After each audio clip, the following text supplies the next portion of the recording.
Right, 1658 conversion unit, Riccall, in November of 42 to Halifax 2.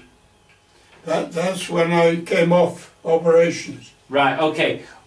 Had you done a full tour then? I'd done 28. Wow. Wow. Well, that's really good. Right. So you came off operations. What did you do after that? Well, I did a year at Riccall, and then I went as Base Navigation Officer to Driffield. What was your job? What does that mean? So when you said you did a year at Riccall, training? Yes, I was a bombing leader. The reason was a friend of mine from 51 Squadron was Station Navigation Officer at Riccall, so I had to do bombing leader. What did that entail? Training the bomb aimers. And they had before then gone to Canada to train? Oh, it was the conversion unit where they did the operational training. Right. And you spent 12 months there? Yeah. And then you went where? Driffield. And what was your job at Driffield? Base Navigation Officer, 3 stations. Which entailed? Well, when they did the briefing, I was in the operations room looking after the navigators aspect of the trip, and we had the other 2 stations on the telephone, so the calls came to me and then went on to them. So you were the ones that plotted the course and gave them, gave them an idea?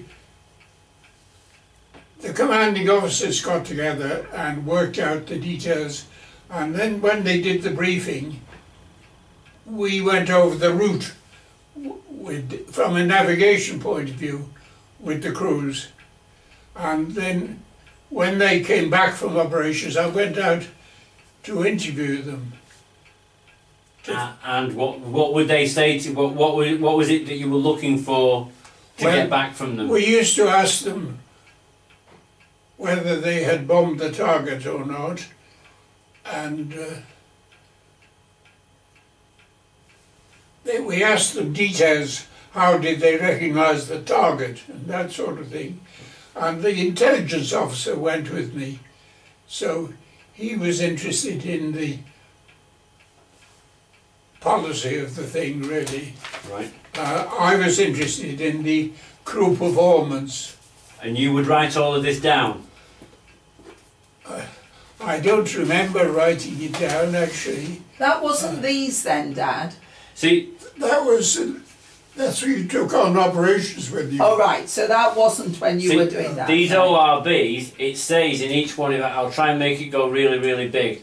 Attack primary target 6,000 feet, heading 039 degrees M 205 IAS, if you can see that. No cloud, good visibility, target identified visually and by marker flows, etc. Is that the kind of information you would get off the pilots? Well, I would suggest you did write it down. And then did you give it... I can't remember writing it down. Could somebody else have been writing it down as you were asking the questions? It could have been. And then that would be put onto the ORB for each... And you would do this for each pilot? Or as a group of pilots? The crew. The crew? The crew, yes. So how many were you in charge of doing? How many would have... Everybody that flew that night? Or just at flight? All the crews that went from the one station, right, I would see right, when they came back.